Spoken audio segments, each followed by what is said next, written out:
तो दोस्त क्लास 10 तुम्हारा शुरू हो रहा है, लेकिन क्लास 10 शुरू करने से पहले वो क्या चीजें हैं जो तुम्हें पता होनी चाहिए। तो आज उन्हीं में से 3 चीजें मैं आपको बताने वाला हूं।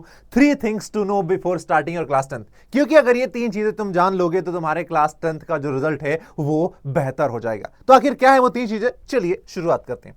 सबसे पहली चीज, अगर आप लोगों को ऐसा लगता है, क्योंकि सोसाइटी में लोगों के बीच में ये एक डर है, एक ये प्रेशर होता है, और आप लोगों ने अफवाहें सुनी होंगी कि क्लास 10 बहुत बहुत बहुत टफ है, तो उसका एक सिंपल सा आंसर है, class 10 is not tough, inconsistency is. यानी क्लास 10 कोई रॉकेट साइंस नहीं है, वही चीज है जो कि अभी तक आप पढ़ते आ रहे थे, जो आपने 8 में पढ़ा, जो आपने 9th में पढ़ा, और सेम वही चीज आपको क्लास 10 में मिलेगी। लेकिन प्रॉब्लम क्या होती है? इनकंसिस्टेंसी। स्कूल के एग्जाम में ये होता है कि भाई आपने नहीं पढ़ा, लास्ट में कुछ समय आप लोगों ने पढ़ लिया, पढ़ के पास हो जाते हैं, स्कूल आपको फेल नहीं करता है। लेकिन this is not the same case in class 10, क्योंकि पहली बार आप अपने स्कूल के कंपटीशन से बाहर निकलते हैं और इंडिया लेवल पे एग्जाम देते हैं, वहां पर बच्चे को फेल कर दिया जाता है। इसीलिए आपको लगता है कि क्लास 10 टफ है, लेकिन रियलिटी कुछ और है। प्रॉब्लम क्या होती है ना कि आप कंसिस्टेंट नहीं रह पाते हो, और आप पढ़ाई कब शुरू करते हो? जब एग्जाम आने वाले होते हैं, और एग्जाम आने वाले होते हैं, पढ़ाई शुरू करते हो, साल भर आप पढ़ते नहीं हो, आपका बहुत सारा बैकलॉग इकट्ठा हो गया होता है जिसको आप कवर नहीं कर पाते हो, और फिर बच्चे फेल हो जाते हैं, और इसलिए उनको लगता है कि क्लास 10 टफ है। नहीं, क्योंकि सिर्फ एक बोर्ड है, एक नाम है, बाकी सारी चीजें सेम होती हैं, सब कुछ। अगर आप कंसिस्टेंट रहते हो तो ये आसानी से आप क्रॉस कर सकते हो, वो भी अच्छे परसेंटेज के साथ।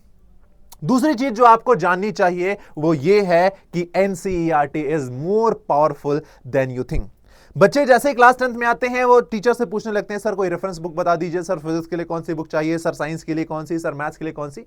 नहीं, आप जो सबसे मेन वेपन है, ब्रह्मास्त्र है, उसको छोड़ के दूसरी जगह आप जंप कर रहे हो। बेटा एनसीईआरटी इज द की, क्योंकि एनसीईआरटी से क्वेश्चन पूछे जाते हैं, और अगर आप एनसीईआरटी की वर्डिंग्स भी लिख कर आते हो ना, तो वो आपका बेस्ट पॉसिबल आंसर होगा। तो जितना आपको लगता है कि रेफरेंस बुक पर मुझे शिफ्ट करना चाहिए, जंप करना चाहिए, उतना क्लास 10th में ऐसा नहीं है। आप एनसीईआरटी से आराम से अपने क्लास 10th बोर्ड को प्रिपेयर कर सकते हो। तो स्टिक टू दिस पॉइंट, इस चीज पे फोकस करो और एनसीईआरटी को पूरा कवर कर लो। एनसीईआरटी सॉल्व करो, उसके एग्जाम्पल सॉल्व करो, पीछे के उसके एग्जाम जो प्रॉब्लम्स होती हैं उनको सॉल्व करो। सारी चीजें आप अगर एनसीईआरटी फॉलो कर लो लाइन वाइज, आपका 10th बोर्ड बेहतरीन हो जाएगा। 95% लिख के ले लो, आ जाएंगे। एंड तीसरी मिस्टेक जो कि आप लोग करते हैं, और आप लोग करेंगे, और बच्चे जो करके निकल चुके हैं, don't study for marks only, study for concept. क्योंकि आपको पता है कि क्लास 10th के बाद तुरंत आप क्लास 11th में जाएंगे और आप अपने कॉम्पिटिटिव एग्जाम की जर्नी शुरू कर देंगे, चाहे वो नीट हो, जेई हो, या हो वो फिर आपका एनडीए, या फिर बाकी कोई से भी एग्जाम जिसके लिए आप प्रिपेयर करना चाहते हैं, वो क्लास 11 से शुरू हो जाता है दोस्त। लेकिन बेस तो यही बनता है ना यार। पहली मंजिल तो तब बनेगी ना जब ग्राउंड फ्लोर बन जाएगा, और ग्राउंड फ्लोर कब बनेगा? जब नीचे का बीम जो है वो रेडी हो जाएगा।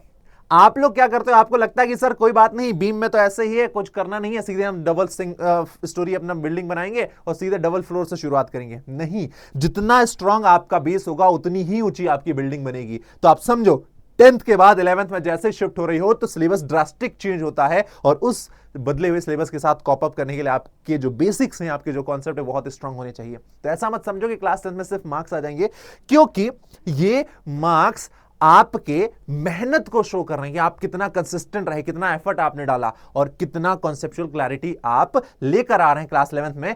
उस चीज पर आपकी आगे की जर्नी डिपेंड करेगी।